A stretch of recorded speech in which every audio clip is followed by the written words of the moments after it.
The story begins with a shocking insult mid-flight, drawing passengers' attention. A flight attendant's arrogance collides with a young black girl's quiet dignity. The chapter sets the emotional tone, ending on a powerful cliffhanger that hints at the twist to come. "We don't serve water to people like you." The words sliced through the steady hum of the engines, sharper than the clinking of ice in crystal glasses a few rows ahead. Conversations froze. Heads turned. For a brief moment, the aisle between first class and economy felt like a stage, and everyone was watching. The flight attendant, tall and polished with a forced smile, stood above the young girl. Her uniform shimmered under the cabin lights, the silver pin on her chest catching every flicker as though it were a badge of superiority. She didn't whisper. She didn't hide it. Her words carried loud enough for 3 rows to hear. The girl, no older than 15, sat by the window. Her hands were clasped tightly in her lap, nails digging into her palms. Her dark eyes reflected the thin stream of light from the oval window beside her. She didn't lash out, didn't argue. Her silence unnerved more than any outburst could have. A soft gasp escaped a passenger across the aisle. A businessman shifted uncomfortably in his seat, but no one spoke. The cabin air felt thicker now, pressing down with the weight of injustice and cowardice. The attendant leaned closer, lips curling. "You should have brought your own bottle if you wanted water. Rules are rules.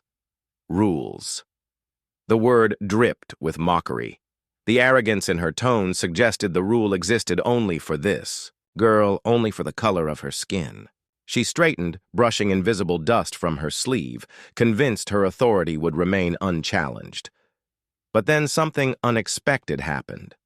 The girl slowly unclasped her hands, revealing a small silver bracelet on her wrist, a delicate chain with a miniature airplane charm. It glinted faintly under the light. Her thumb traced it as if drawing strength from the memory it held. She finally looked up, her gaze steady, calm, yet piercing. Her voice came soft but clear. "You'll regret saying that." The words weren't shouted. They weren't angry. They carried a quiet certainty that made the flight attendant blink. Passengers exchanged looks. Something in that tone, controlled, unwavering, suggested a truth hidden beneath the surface. The attendant's smirk faltered for a split second before she recovered, pivoting sharply on her heel. "Enjoy your flight," she sneered, vanishing down the aisle toward the galley. The girl remained still, fingers brushing the charm on her bracelet, eyes fixed ahead as though she could already see the storm gathering.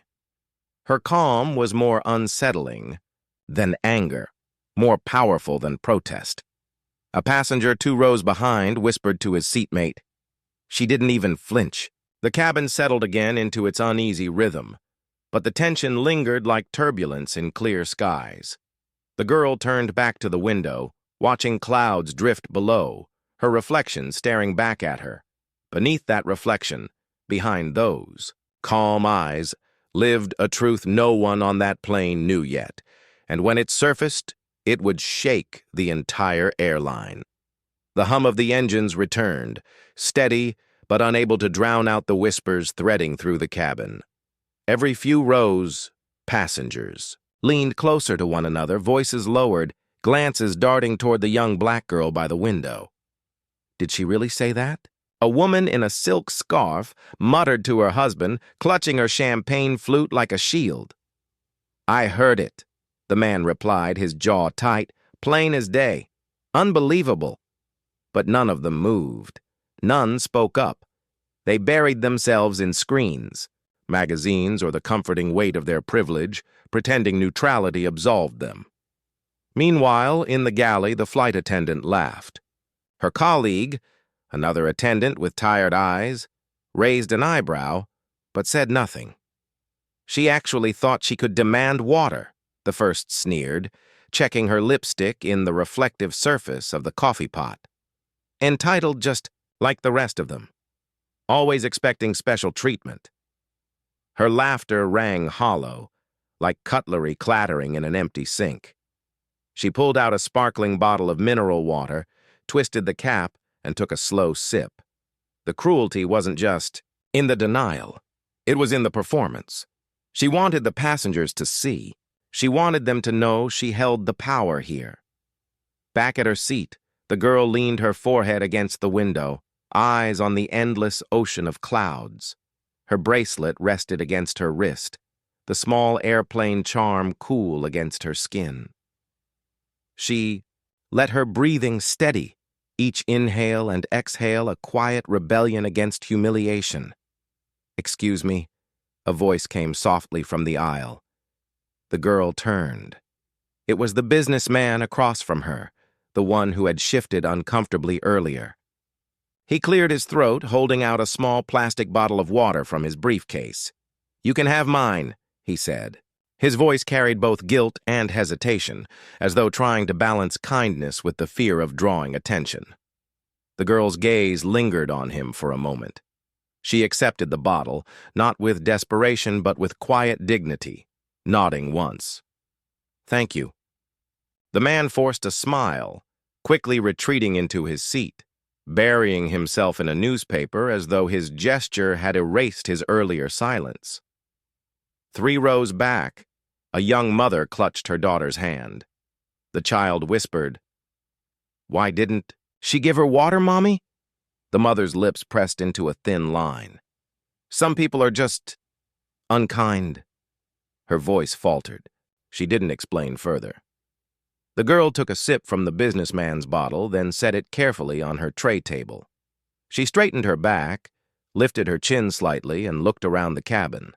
Her gaze was neither pleading nor confrontational. It was steady, observant. She saw the fear in their silence, the complicity in their averted eyes. In the galley, the arrogant flight attendant leaned close to her colleague again. "She'll learn. They always do. This isn't their space. This is for people who actually belong here." Her colleague glanced toward the cabin door, uneasy. "Careful, Sandra. You never know who's watching," Sandra smirked, tossing her hair over her shoulder. "Please, look around. No one cares. They'll forget by the time we land." But not everyone would forget. The girl brushed her thumb across her bracelet once more, a small smile tugging at the corner of her lips. Her silence was no longer the silence of shock. It was the silence of someone waiting. Someone who knew the storm wasn't hers to bring, but hers to witness. A few seats away, a man with salt and pepper hair studied her carefully. He wore no tie, his jacket casually draped across his lap, but his eyes were sharp, assessing. Unlike the others, he didn't look away when she noticed him watching. Instead, he gave her the smallest nod, as though acknowledging a truth no one else understood yet. The girl returned her gaze to the window. Outside, the horizon glowed faintly, the sun preparing to dip below the clouds. Light flared across her face, gilding her calm expression with quiet strength. Sandra reemerged from the galley, adjusting her jacket, her smirk firmly in place. She strolled past the girl without a glance, but the air around her felt different now, charged, uneasy. The passengers pretended to relax. But beneath their shallow breaths and forced distractions, a question lingered in the pressurized air. Who was this girl really, and why did her calm feel so dangerous? "Ladies and gentlemen," Sandra's voice echoed through the cabin speakers, polished and sweetened with false charm. "We'll be serving dinner shortly. Please remain in your seats."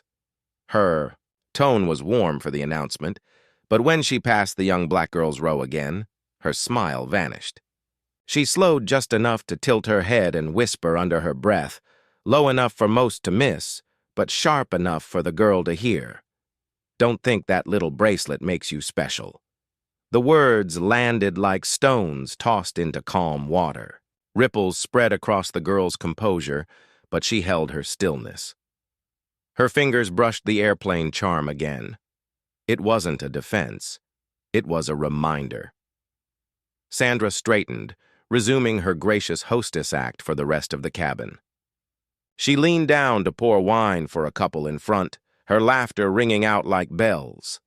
The passengers around them smiled politely, choosing to play along, but eyes continued to flicker toward the girl, measuring her silence against Sandra's. Arrogance. In row 8, the businessman from before folded his newspaper with a snap. He opened his mouth, then closed it again. Fear pressed against his ribs. What would speaking out cost him?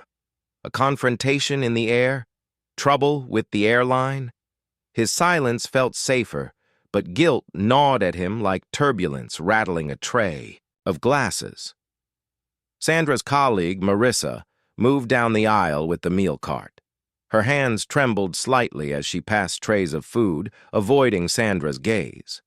When she reached the girl's row, she hesitated. "Chicken or vegetarian?"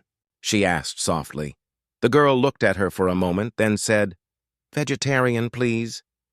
Marissa nodded, placing the tray gently on the table.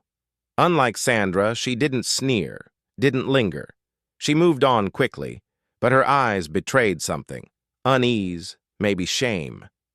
Sandra swooped in a moment later, catching the edge of the cart and flashing a grin at Marissa. "Careful, sweetheart. Don't bend the rules too much. We wouldn't want passengers thinking they can just take whatever they want." Her voice carried. Passengers shifted in their seats. Some stared out the window, others fiddled with cutlery. None intervened.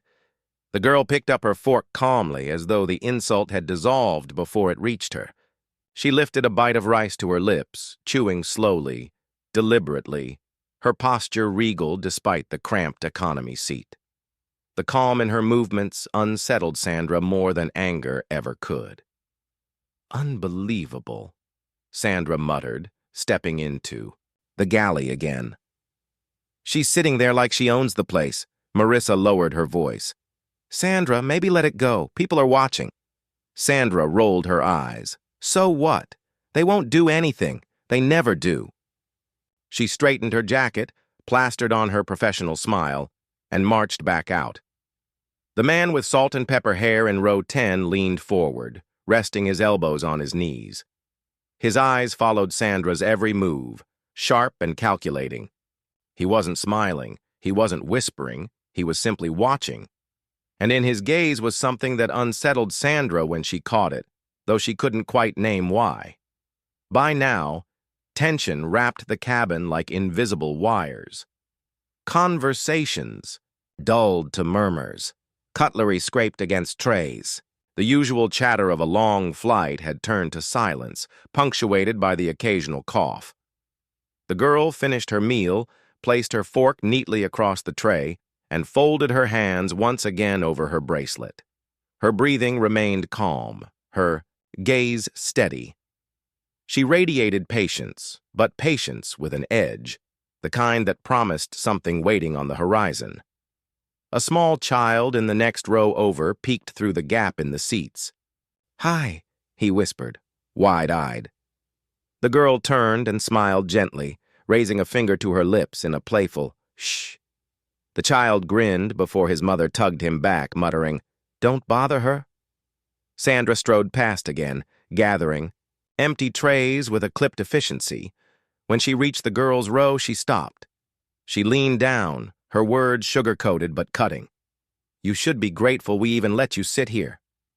The girl's eyes lifted, calm and unwavering. Her lips parted slightly and she whispered, "One day you'll understand who you were really talking to." The sentence, soft and restrained, carried more weight than any shout could have. Sandra froze for a split second before scoffing, shaking her head and yanking the tray away, but as she walked off, her steps faltered. For the first time, doubt slipped into her stride. The passengers had seen it. They had heard it. The cracks in her authority were beginning to show, and the girl hadn't raised her voice once. The plane shuddered suddenly, trays rattling and glasses tipping as the seatbelt sign flickered on with a soft chime. A collective gasp rippled through. "The cabin! Ladies and gentlemen, please fasten your seatbelts!" The captain's voice came over the intercom, steady but clipped. "We're experiencing a patch of turbulence." Passengers shifted, fumbling with buckles. The young girl had already clicked hers in place, sitting upright, her hands resting lightly over the bracelet on her wrist. She didn't flinch as the cabin trembled. Her gaze remained fixed out the window, where the clouds roiled like an angry sea. Sandra moved down the aisle, bracing herself against the seats with practiced grace. Even during turbulence, she made her authority felt. "Make sure your belts are secure," she barked, tugging sharply at straps as though passengers were children. When she reached the girls' row, she didn't check the buckle. Instead, she leaned down, her perfume sharp and suffocating. "Scared yet?" she hissed, lips curling. The girl turned slowly, eyes meeting hers with the same calm as before. Her voice was low, steady, and almost serene. "I've flown more times than you can imagine." Sandra blinked, momentarily thrown off. A faint chuckle escaped her lips, brittle and forced. "Oh, really?" She pushed herself upright, adjusting her uniform as though regaining balance. "You kids think you know everything!" Another jolt shook the cabin. A tray clattered to the floor. A woman gasped, clutching her husband's hand. But the girl didn't move, her posture steady as though the turbulence were nothing but a passing ripple. Passengers began to notice. Eyes that had darted nervously around now lingered on her. The teenager who sat like stone while grown adults shifted uncomfortably. Her silence wasn't just resilience, it was command. 2 rows back, the salt and pepper-haired man folded his hands beneath his chin, studying her openly now. His gaze carried recognition, though he said nothing. Sandra, unsettled by the attention, barked again, louder this time. "Everything is fine, just a little turbulence. Stay calm." Her words betrayed her own unease. She moved quickly back toward the galley, muttering under her breath. "Thinks she's special. Always thinks she's above us." In the galley, Marissa steadied a stack of cups, her face pale. "Sandra, maybe tone it down. People are watching. You're drawing too much attention." Sandra snapped her head around. "Don't lecture me. I've worked these flights for 10 years. I know how to handle passengers." Marissa didn't reply. She simply pressed her lips together, shaking her head. Back in the cabin, the girl's hand drifted to her table. She picked up the businessman's half-empty bottle of water, holding it lightly before setting it down again. The gesture was small, but deliberate. To her, it wasn't about the water anymore. It was about patience, about waiting. The turbulence eased, the cabin steadied. Conversations cautiously resumed in hushed tones, though no one's mind had left. The moment. "Did you see her?" a woman whispered behind her hand. "She wasn't even afraid." Her companion nodded. "And the way she answered?" "Who talks like that?" The whispers carried, weaving a subtle thread through the rows. The passengers didn't know who she was, but they were beginning to suspect she wasn't ordinary. The girl closed her eyes. Briefly, the faintest smile brushing her lips. Her father's voice echoed in her memory, calm and commanding, telling her once, "Power doesn't always speak the loudest. Sometimes it only has to wait." When she opened her eyes again, the salt and pepper-haired man in row 10 was still watching. This time he smiled faintly, not with amusement, but with recognition. Sandra stormed back into the aisle, her heels clicking against the thin carpet. She scanned the rows, her eyes narrowing when she saw the girl's steady composure. "You think this is funny?" she snapped suddenly, drawing startled looks from nearby passengers. "Sitting there like you're better than everyone?" The girl didn't blink. She tilted her head slightly, her voice calm and sharp as a blade. "I don't think. I know." Gasps rippled through the cabin. Even Sandra faltered, her mouth opening and closing like she'd been slapped. For a brief moment, silence reigned again, heavier than before. Passengers exchanged wide-eyed glances. No one had expected the teenager to speak with such certainty, such authority. Sandra scoffed finally, shaking her head.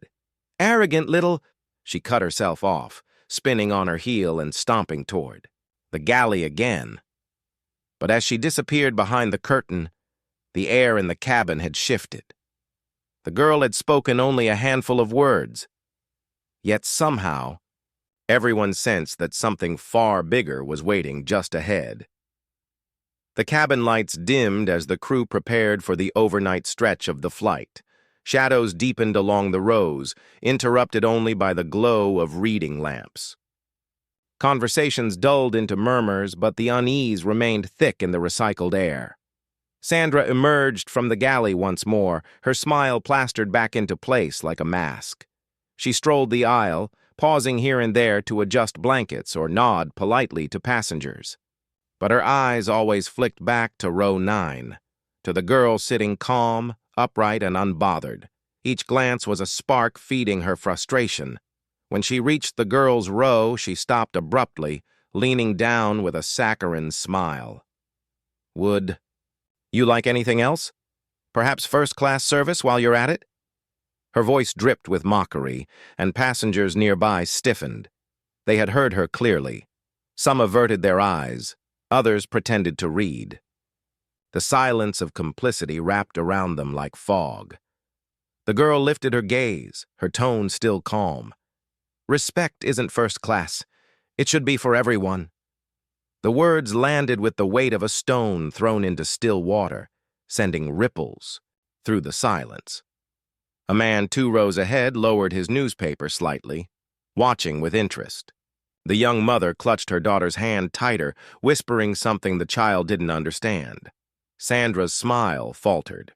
She straightened abruptly, cheeks flushing. You don't get to lecture me on respect. Her voice rose, an octave, sharp enough to slice through the cabin. Her colleague, Marissa, appeared quickly from the galley, her eyes wide. Sandra, I've worked too hard, too long to be spoken to like this by some child, Sandra snapped, ignoring her. Her words carried, echoing off the narrow walls of the cabin. Passengers exchanged uneasy glances. Some shifted in their seats, others leaned subtly forward, caught in the drama. The girl remained still, her hands folded lightly over her bracelet. Her calm was unshakable, her eyes steady. Then maybe you should stop acting like one. Gasps filled the air. The quiet dignity of the words cut deeper than any insult. Sandra's face reddened, her lips parting in disbelief.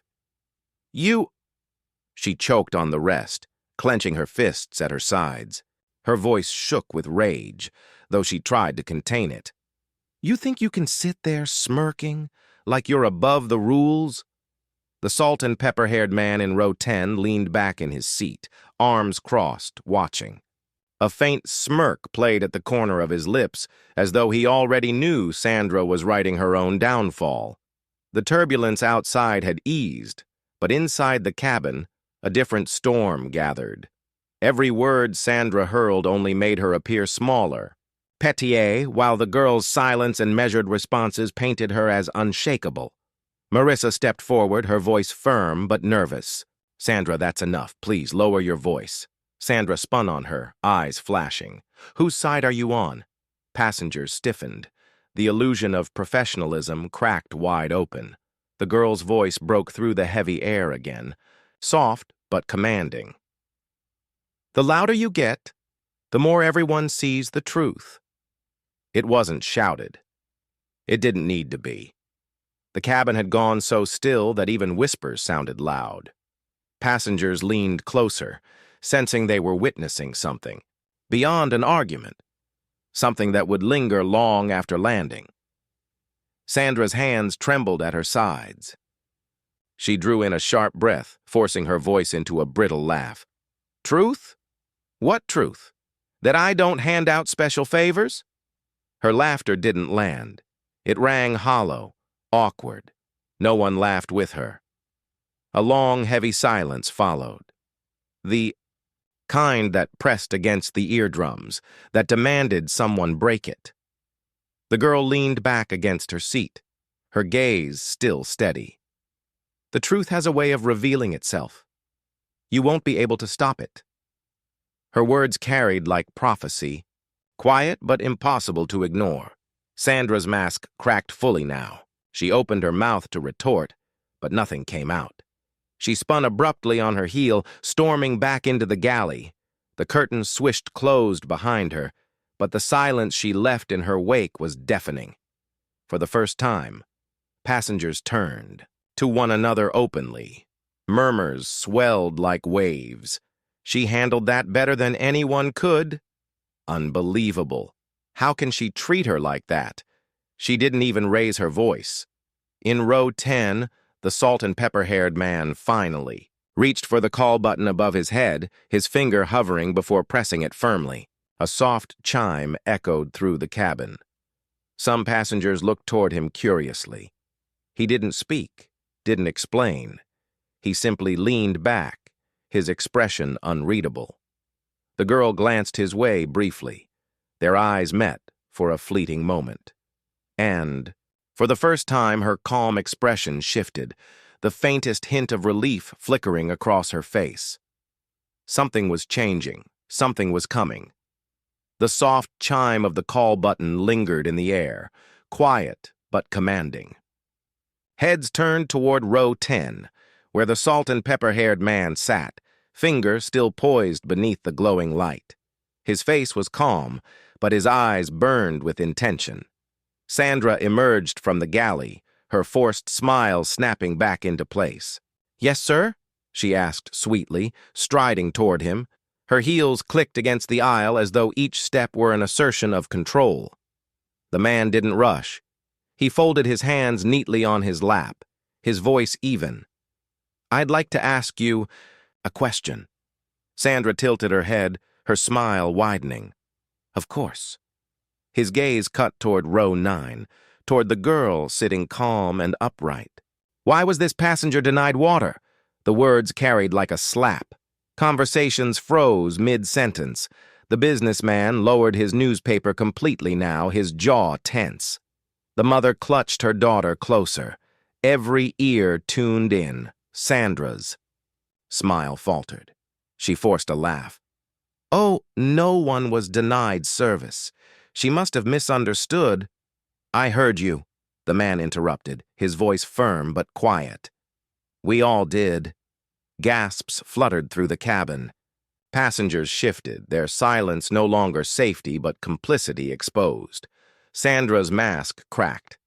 "Sir, I assure you, our policies—" "Your policies?"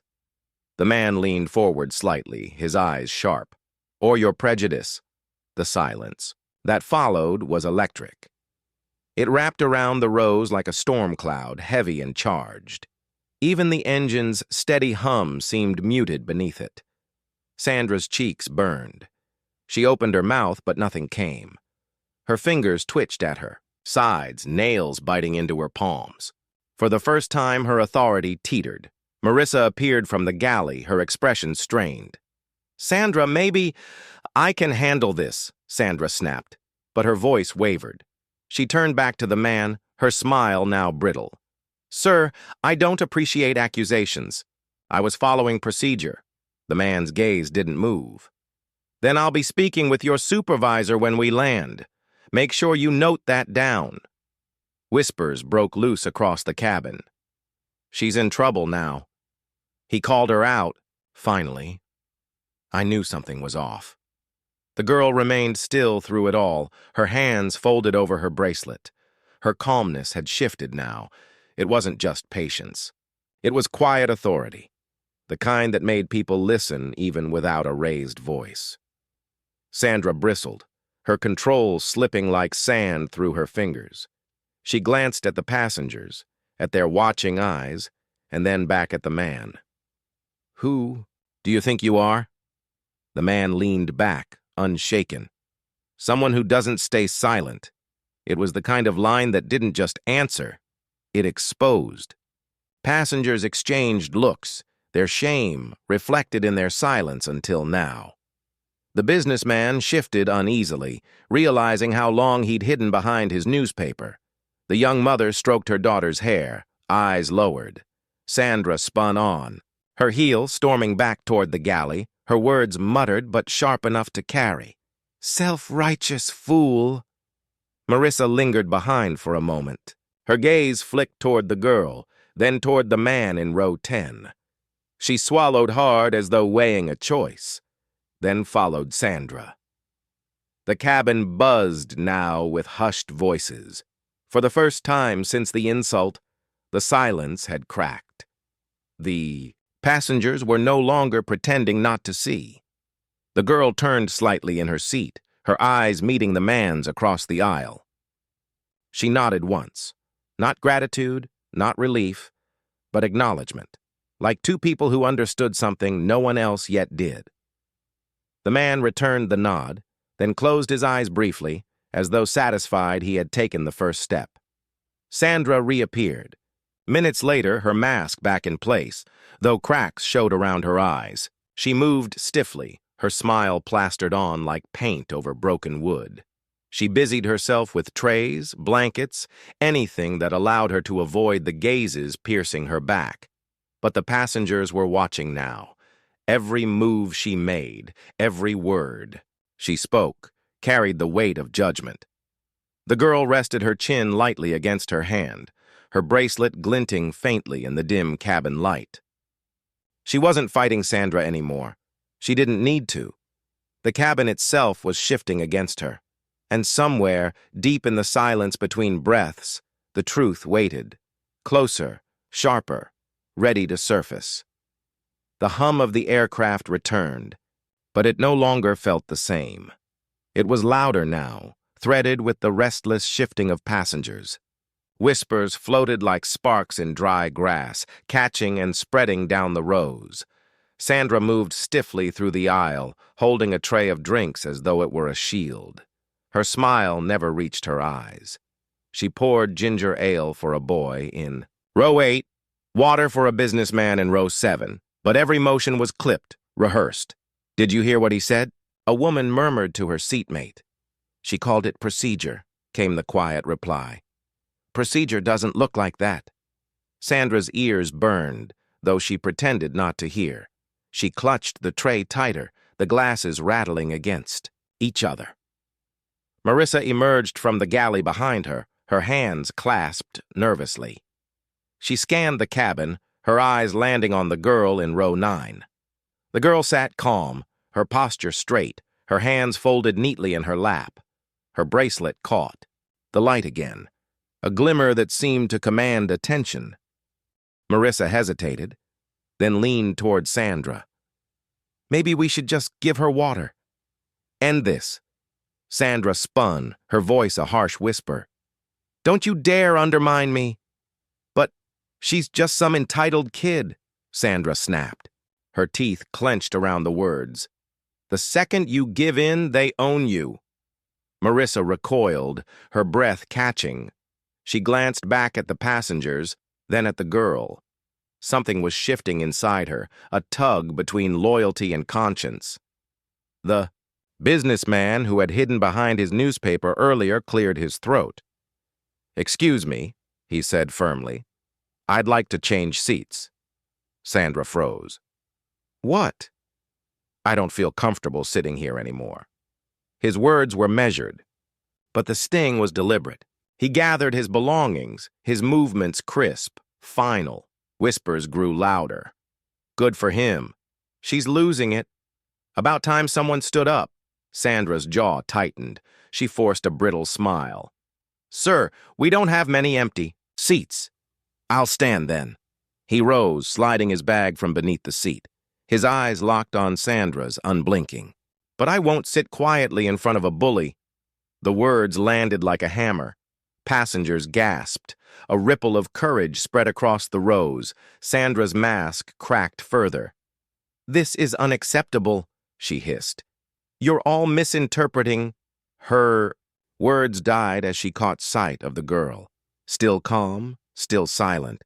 But her gaze, steady, unshaken, was now joined by the eyes of half the cabin. Marissa's voice wavered. Sandra, maybe we should just— Not another word, Sandra barked. Her outburst echoed through the cabin, louder than intended. A child whimpered 2 rows back. The silence that followed was suffocating. The man in row 10, who had pressed the call button earlier, finally spoke again. "You're losing the room," Sandra whipped around. "Excuse me?" He leaned forward, his voice calm but razor-sharp. "The more you fight her, the more you reveal yourself." Sandra's chest rose and fell, her breath shallow. For the first time, doubt flickered across her face. She clutched the tray tighter, then set it abruptly on an empty seat, her hands trembling. Passengers watched in silence, the weight of judgment pressing on her from every side. The girl shifted slightly, crossing her ankles. She raised her eyes toward the cabin lights, her bracelet gleaming again in the glow. And though she said nothing, her very composure spoke volumes. It was strength without noise, authority without words. Sandra turned sharply, retreating to the galley with stiff strides. The curtains swished closed behind her, but the tension remained, humming in the air like an electrical current. Marissa lingered a moment longer. Her eyes met the girl's, hesitant, almost apologetic, before she followed Sandra behind the curtain. The cabin exhaled as though released from a held breath. Whispers surged again, no longer fearful but emboldened. "She's cracking." "Did you see her face? That girl didn't even flinch." The girl lowered her gaze, folding her hands over her bracelet once more. She didn't smile, didn't gloat. She simply waited, the patience in her stillness more powerful than any outburst. And somewhere deep inside the fuselage, unseen, but inevitable, the balance of power had shifted. The curtain to the galley swayed gently, closing Sandra off from the passengers' stares. Inside, the hum of the engines was muffled, replaced by the metallic clatter of cups and the hiss of the coffee machine. Sandra braced herself against the counter, her chest heaving. Her reflection glared back from the polished steel. Her lipstick had smudged, her bun was loosening, and a bead of sweat trickled down her temple. She wiped it away with the back of her hand, her fingers trembling. "They're turning against me," she muttered, pacing in the narrow space. Marissa stood near the service cart, her hands gripping the handle. "Sandra, maybe you should let it go. It's just water." "Just water?" Sandra snapped, whirling on her. "This isn't about water, it's about respect. If I back down now, I lose control of the entire cabin." Marissa hesitated. "Or maybe you already have." The words struck like turbulence. Sandra's jaw tightened, her nostrils flaring. For a moment, she looked ready to lash out at Marissa, but instead she spun away, slamming a cabinet shut. Outside the curtain, the cabin had transformed. Conversations swirled quietly, not of fear, but of indignation.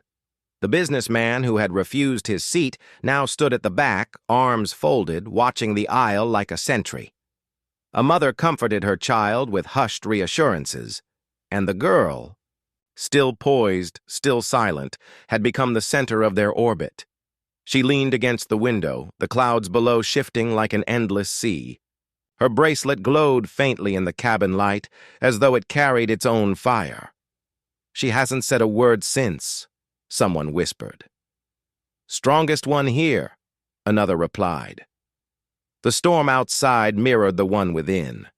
Dark clouds gathered, flashes of lightning dancing in the distance. The aircraft shuddered lightly, a reminder of how fragile the illusion of control could be.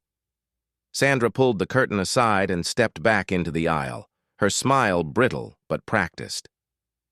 "Ladies and gentlemen, we ask for your cooperation as we encounter some turbulence. Please remain seated." But her voice wavered, betraying her. The businessman in the back didn't move. Neither did the man in row 10. Their eyes followed her like hawks. She shifted under their gaze, her palms slick against the tray she carried. Marissa followed behind her, slower, her expression uncertain.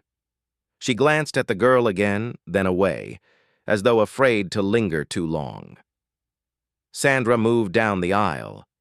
pouring drinks once more, yet each motion was mechanical, each smile a mask cracking at the edges. The murmurs didn't stop. If anything, they grew stronger. She's losing it. Did you see her hands shake? Her voice cracked. Sandra slammed the tray onto a seat back, her patience snapping. Enough! She barked, startling those nearest to her. If you all think you know how to run this flight better than I do, be my guest. The outburst echoed across the cabin. A stunned silence followed, broken only by the steady thrum of engines. Even the child 2 rows back stopped fidgeting, wide-eyed at the eruption. Sandra froze, realizing too late what she had revealed. Her mask had shattered entirely. The girl shifted in her seat, finally raising her eyes to meet Sandra's across the aisle. She didn't speak, didn't move further, but her calm gaze alone was enough to draw the attention of the entire cabin. Passengers watched Sandra flinch under that silence. It wasn't anger that confronted her now, but something heavier: dignity. The turbulence jolted the plane, the overhead bins rattling. Sandra stumbled, grasping the back of a seat. Gasps rippled through the rows. For a fleeting second, her composure vanished completely. Marissa rushed forward, steadying her. "Sandra, don't touch me," Sandra hissed, yanking her arm away. She straightened, her face flushed with rage and humiliation. But the eyes of the passengers told her what she already feared. She was no longer in control. The girl exhaled softly, pressing her hand over the bracelet once more. She turned, back to the window, watching the storm break open outside. A streak of lightning split the clouds, illuminating her face for a heartbeat. It was a picture burned into everyone's mind, the girl's calm against the fury of the skies. Sandra stumbled back toward the galley, her steps uneven. The whispers followed her like shadows. She can't handle it. She's finished. She doesn't even realize who she's dealing with. The last whisper lingered longest, because soon they would all find out. The plane jolted violently, sending a ripple of fear down the cabin. Cups rattled, a bottle rolled beneath a seat, and a baby wailed somewhere near the back. Passengers clutched, their armrests, eyes darting to the ceiling as the seatbelt sign dinged overhead. Sandra stumbled out of the galley, her hair fraying from its bun, her face flushed. She gripped the aisle seats to steady herself, forcing a smile that cracked like glass. "It's just turbulence," she announced. "Stay calm." But her voice betrayed her. It shook, it wavered. The businessman in the back leaned forward. "The only turbulence here is you." A ripple of agreement followed, murmurs rising like the hum of bees. Sandra spun toward him, rage flashing in her eyes. "Sit down before I have you restrained." Gasps echoed across the rows. Even Marissa flinched, her hand instinctively lifting to her chest. The child 2 rows back began crying again, his mother whispering, "It's all right, sweetheart," though her voice was uncertain. Sandra's hand trembled against the headrest she clutched. She knew she'd gone too far. And then, silence. The girl in row 9 straightened slowly, her movements deliberate, unhurried. She folded her hands neatly in her lap, the bracelet gleaming under the dim cabin lights. Her eyes lifted, calm, steady, unbreakable. She didn't say a word, but the effect was immediate. Passengers turned toward her, one by one, as if she had spoken a command. Their whispers hushed. Their bodies shifted in quiet solidarity. Sandra froze, caught in the stillness of those eyes. She opened her mouth, then closed it again. The authority she once wielded so effortlessly now felt like sand slipping through her fingers. Marissa stepped forward cautiously. "Sandra, maybe it's time to—" "Don't." Sandra's voice cracked, brittle. Her chest rose and fell with shallow breaths. "If we give her what she wants, she wins." Marissa shook her head slowly, her courage trembling but present. "She already has." The words landed heavy, undeniable. The plane lurched again, lights flickering briefly. Passengers gasped, gripping their seats tighter. But when the cabin steadied, every eye returned to Sandra, waiting, judging, condemning. The girl blinked once, slowly, her calm never wavering. Her silence was louder than Sandra's every word. Sandra pressed a hand to her forehead. "You don't understand," she muttered, almost to herself.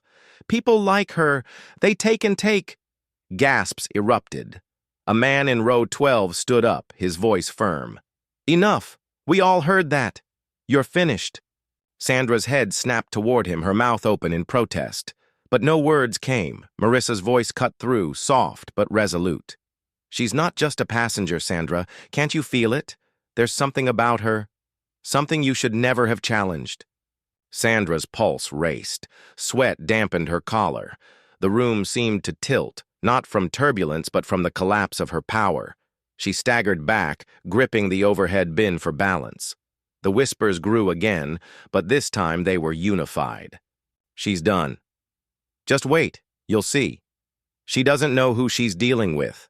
Sandra's eyes darted wildly from face to face. Every seat had become a jury, every whisper a verdict. Her chest heaved, her breath ragged.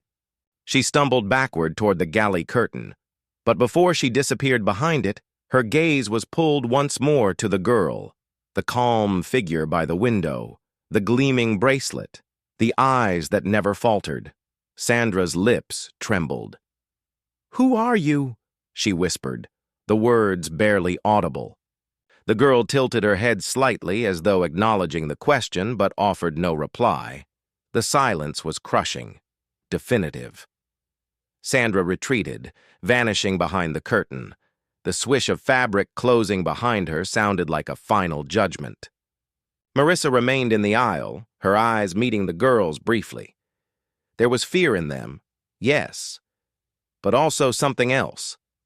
Admiration, perhaps even hope. The cabin exhaled collectively, passengers shifting in their seats.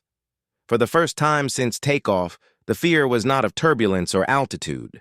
It was of the storm about to break open when the truth finally landed. The girl turned back to the window, watching as the storm clouds parted, streaks of sunlight piercing through. Her reflection gazed back at her, calm and unshaken. Her silence had spoken louder than anything else could.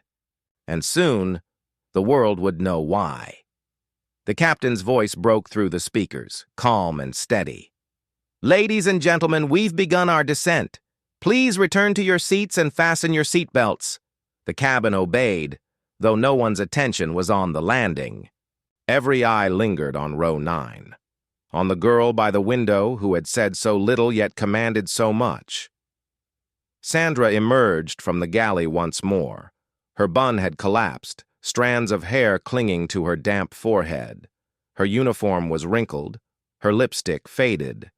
She looked less like a figure of authority and more like a shadow of herself. She cleared her throat. "Ladies and gentlemen," she began, her voice shaking, "I want to apologize if my words earlier, if they were taken the wrong way." Murmurs rose instantly. The businessman in the back scoffed aloud. "Taken the wrong way? We all heard exactly what you meant." Sandra flinched. I was under stress. Turbulence, long hours. You must understand." The man in row 10 interrupted sharply. "No, we don't understand cruelty. Not at 30,000 feet. Not anywhere." The passengers nodded, a wave of agreement spreading through the rows. Sandra's face paled. Marissa stood, frozen at the front, her lips pressed tight. She looked toward the girl, her expression torn. Then, with a deep breath, she made her choice. "Ladies and gentlemen," Marissa said, her voice steady though her hands trembled. "I need you to know something. That young lady in row 9, she's not just any passenger." Sandra spun. "Marissa, don't you dare!" But it was too late. The girl shifted in her seat, her bracelet catching the light once more. Calmly, deliberately, she reached into her small carry-on bag and withdrew a leather folder. She opened it with quiet grace, revealing a card edged in gold.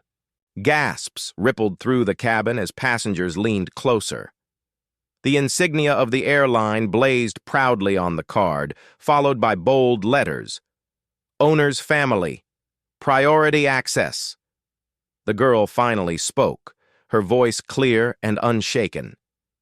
My father owns this airline. The words struck like lightning. Sandra staggered back, her hand flying to her mouth.